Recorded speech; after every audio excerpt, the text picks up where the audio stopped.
Assalamualaikum warahmatullahi wabarakatuh. Seperti biasanya saya tidak akan banyak berbasa-basi, langsung saja kepada pembahasan.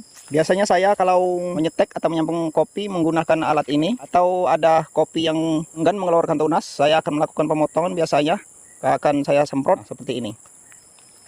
Atau ada kopi yang sulit mengeluarkan tunas, biasanya pada sambungan baru seperti ini saya akan memotongnya seperti ini.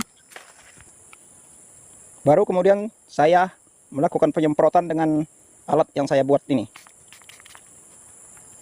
Dengan memakai alat ini, saya biasanya lebih suka memakai alat ini karena apabila melakukan penyambungan, sambungannya cepat tumbuh. Selain itu juga sambungannya jarang sekali yang hanya mengeluarkan satu tunas. Contohnya seperti ini. Nah, ini belum saya buka sungkupnya, tapi sudah saya lepas ikatnya. Nah, ini sudah keluar 4. Nah, biasanya rata-rata 4 seperti ini. Ini makanya saya suka memakai alat ini ya. Kalau botolnya ini bukan botol aslinya, tapi botol sanitizer. Nah, seperti ini banyak sekali mengeluarkan tunas. Ini belum sempat saya setting, akan saya biarkan dulu. Ini ada beberapa 1, 2, 3, 4, 5, 6, 7, 8 tunas. Ini karena rata-rata saya menggunakan alat ini ya, mengeluarkan tunas lebih dari 4. Jadi saya tidak perlu bingung-bingung supaya tunas ini untuk menjadi lebih banyak. Yang 2 di antara bahannya ini terdapat pada koloni lebah madu trigona. Nah, untuk lebih jelasnya akan saya praktekkan bagaimana cara mengambil bahannya ini dari koloni madu trigona. Karena saya mempunyai koloni lebah yang saya pelihara, saya sengaja memeliharanya untuk bahan-bahan ini. Nah, ini dia koloni lebah trigonanya yang akan saya eksekusi supaya kita lebih jelasnya. Nah, ini akan saya turunkan. Supaya tidak terlalu panjang videonya, ini akan saya skip dahulu. Maka saya turunkan. Ini parah tempatnya. Kandang ayam. Ini boleh disaksikan. Ini sengaja saya pelihara untuk bisa kita manfaatkan selain daripada untuk jadikan bahan untuk pertumbuhan kopi kita. Boleh juga kita minum untuk suplemen tubuh. Nah, ini ya, trigona. Ini mungkin banyak madunya. Banyak, ini madunya berat. Koloninya ini memang sudah lama belum dipanen. Nah, di sini kita akan mengambil bee pollen sama madu. Oke. Di sini saya akan mengambil bee pollen untuk kita jadikan bahan ini ya. Bahan antiseptik untuk kita menyambung kopi. Nah, ini dia. Kita buka tutupnya. Nah, pulau. Bismillah. Wup. Nah, lengket ini.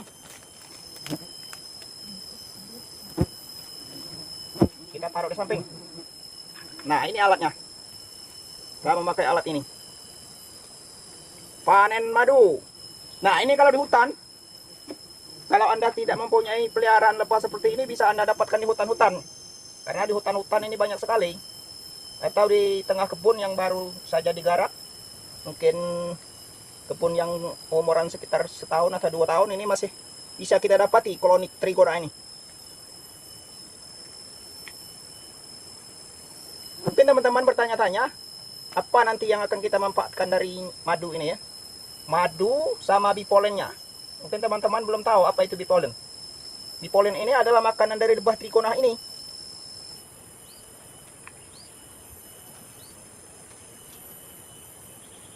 Langsung saja kita tumpahkan. Mungkin sudah belepotan ini. Nah.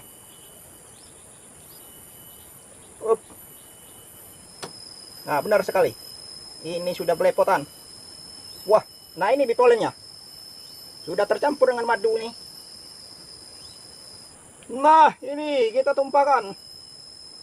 Memang sudah tercampur ini, tidak bisa dihindari lagi.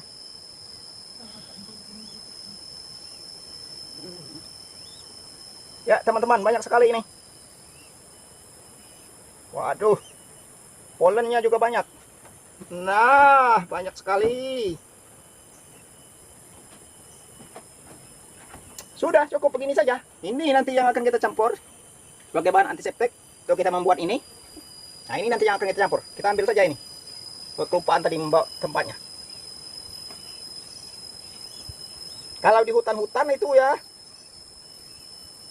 ini tercampur telur sama madu ini tercampur, berantakan di sini dia, tidak ada susunan.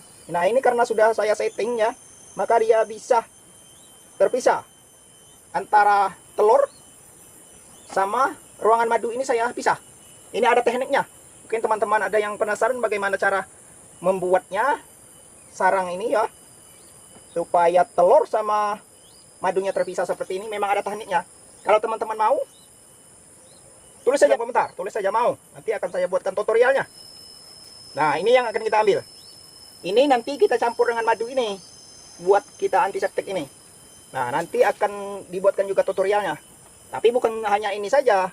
Ini dua di antara bahan yang bisa kita buat ini. Campur dengan rebung. Atau bisa dicampur dengan laos, lengkuas. Kalau tidak tahu lengkuas, laos. Nah, ini campurannya nanti. Atau dari pisang yang masih muda, belum berbuah. Campurannya ya. Ini salah satu bahannya saja. Yang kita dapatkan dari koloni lebah trigona ini. Ini proses pengambilannya sudah selesai, tinggal kita memeras ini. Tinggal kita peras madunya. Dan polennya juga sebagian kita ambil, sebagian kita kembalikan lagi di sarangnya ini. Tinggal ini kita peras. Akan melakukan proses pemerasan. Cuci tangan dulu. Sedikit sekali air cucinya. Cuci pakai air minum. Nah, ini. Kita akan melakukan proses penyaringan. Nah, ini bipolennya tadi. Bipolen. Nah, bipolen ini yang akan kita jadikan bahan untuk antiseptik.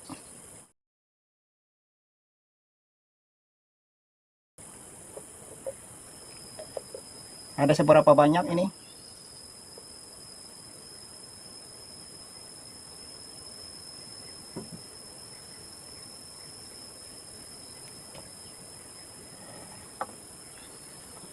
Langsung saja ke sini. Ini ada seberapa banyak? 10 ml lebih ini. 10. Mungkin tidak nyampe ya. Lebih kurang lah 10 ml lah.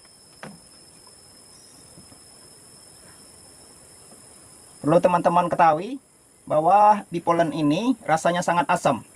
Jadi bisa kita jadikan untuk bahan anti jamur. Karena jamur itu sebagian besar tidak menyukai asam yang terlalu tinggi. Jadi zat asam yang terlalu tinggi itu jamur tidak suka. Termasuk juga jamur fusarium, Phytophthora, dan patogen-patogen yang lainnya itu tidak suka pada zat-zat yang terlalu asam. Nah, ini ada yang mau nyicip. Tadi sudah kita cicip, rasanya sangat asam. Sama persis asam dengan asam cuka. Asam cuka yang buat bumbu dapur itu. Sama persis ya. Ke tingkat keasamannya sama dengan asam cuka dapur. Nah, ini dia teman-teman. Diperkirakan 10 ml. Nih. Nah, ini yang madunya bisa dibilang cukup banyak ya, tetapi tidak terlalu super. Kalau yang super bisa mencapai 200 milian ini. Ini kalau 10 lebih ini, 10 mili lebih ini. Tapi berkisar 10, 100. Ini berkisar 100 mili lebih nih. 100 ml. Tapi kalau yang super itu biasanya nyampai 200 ml.